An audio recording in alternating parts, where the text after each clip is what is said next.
जा रही है, जिसका मुद्दा आज है इलेक्शन जम्मू कश्मीर में। और हम तमाम लोगों ने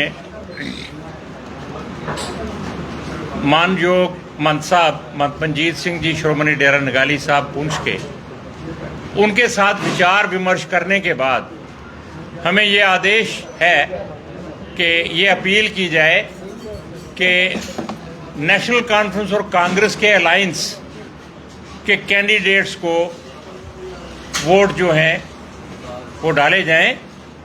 क्यों डाले जाएं?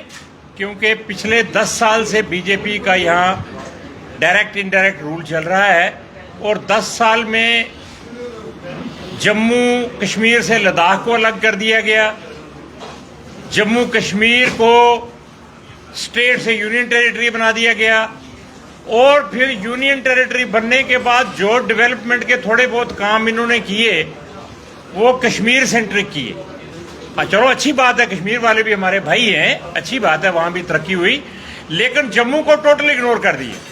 दरबार मूव आपने बंद कर दिया, जिससे जितना व्यापारी तबका है आपका, आप लिंक रोड, रघुनाथ बाजार, अप्सरा रोड, बाईपास रोड, डिगियाना, कहीं किसी मार्केट में किसी से पूछ लें, सब लोग जो हैं इस वक्त परेशानी में हैं। किसी घर में बच्चे के स्कूल की फीस नहीं है, किसी दूसरे घर में उसके माँ बाप बुजुर्ग हैं, उनके इलाज के लिए दवाई के पैसे नहीं है। इस हालत पे लाके खड़ा कर दिया गया है हमें। लिहाजा इन तमाम चीज़ों को देखते हुए और वैसे भी बीजेपी की जो नेशनल और इंटरनेशनल लेवल की पॉलिटिक्स है कि एक को दूसरे से लड़ाना, ये तनाव पैदा करके रखना, बुलडोजर की सरकारें चलाना और फिर इंटरनेशनल लेवल पे विश्व गुरु बनाने के लिए भारत को आपने ये भूल गए हैं कि जिस घर में आप बैठे हैं उस घर के इर्द गिर्द किस तरह के पड़ोस हैं आपके।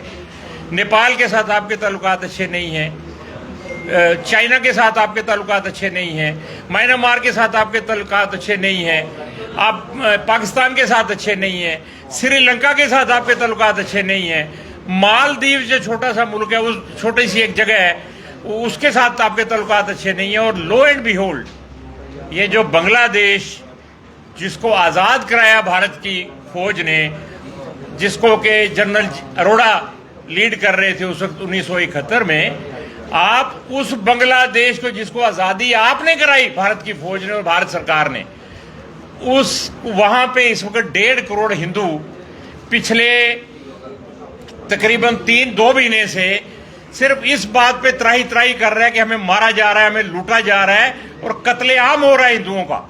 लेकिन कोई सुनने वाला नहीं है, ना भारत की सरकार, ना कुछ। ये बातें बड़ी करते हैं हिंदुत्व की और हिंदुओं की और भारतीय हिंदुत्व की, लेकिन वो बॉर्डर पे रोज हजारों लोग इकट्ठे हो जाते हैं इंडो बांग्लादेश बॉर्डर के ऊपर, ये अपने हिंदू लोग इस भारत में अंदर आने के लिए, लेकिन उनको अंदर नहीं आने दिया जा रहा। हालांकि इन्होंने क्लेम किया हुआ कि हमने सिटीजन अमेंडमेंट एक्ट पास किया हुआ है, कोई ऐसी बात बीजेपी ने की नहीं और छलांगे लगा रहे हैं रूस की, अमेरिका की और पता नहीं कहाँ की, यूके की, कहाँ की।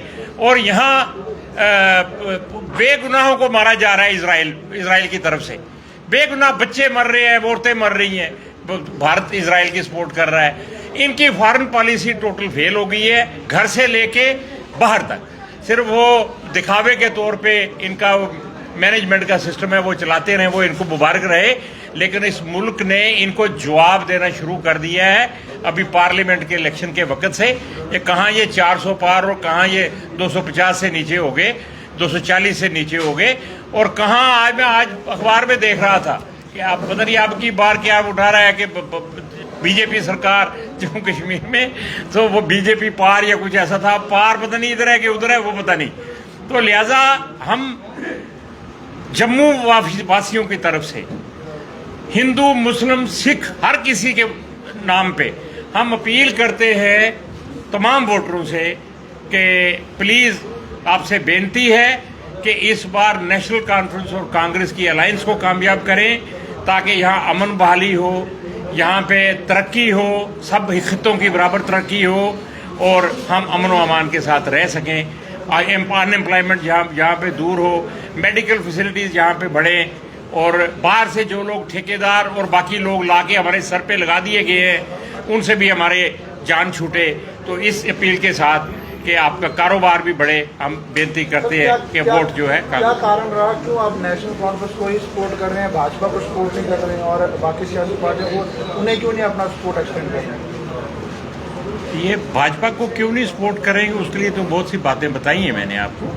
मेन मुद्दा क्या रहा कि आज आप नेशनल कॉन्फ्रेंस को सपोर्ट दे रहे हैं? नेशनल कॉन्फ्रेंस को, alliance, national conference Congress alliance को आप शायद नेशनल क्या कारण रहा? क्योंकि यही अलायंस है जो भाजपा को हरा सकती है और जो हराएगी, इसलिए उसी को सपोर्ट करें। अब कोई इंडिपेंडेंट खड़ा है उसको सपोर्ट करेंगे तो वो तो नुकसान करने वाली बात है। क्या लग रहा है ये अलायंस की सरकार अगर बन के आएगी वो सिर्फ मुद्दों पे उतर पाएगी, खरीद वो बिल्कुल, ये सबका आप लेकर आप समर्थन दे रहे हैं, उनके मैनिफेस्टो को देख, उनके मैनिफेस्टो आप देख ले, जितने मैनिफेस्टो हैं सब में किसी में बीजेपी के मैनिफेस्टो में पंजाबी का और रेफ्यूजियों का कोई जिक्र तक नहीं है 1947 के। आप नेशनल कॉन्फ्रेंस का मैनिफेस्टो देख लें, आप कांग्रेस का देख लें, या अभी राहुल गांधी जी कल आए थे शायद यहाँ, उन्होंने तकरीर की, आप उनका देख लें कि उन्होंने क्या क्या कहा रेफ्यूजियों के बारे में, उनके 30 लाख रुपए के बारे में, पंजाबी ज़बान के बारे में क्या कहा। तो लिहाजा हमारा तो जो कहता है उसी के मुताबिक तो यही लगता है। और आपका सवाल बड़ा अच्छा है कि मैनिफेस्टो को भी देखा है, हर चीज़ को देखा समझा है, वरना ये शुरू में हम प्रेस कॉन्फ्रेंस करते, हमने हर चीज़ को पहले परखा है। और अब ये चूंकि आखिरी दौर में इलेक्शन आया है तो हम आपसे अपील कर रहे हैं, आपके ज़रिए लोगों के आगे ये अपील कर रहे हैं कि नेशनल कॉन्फ्रेंस कांग्रेस की अलायंस को कामयाब करें। धन्यवाद।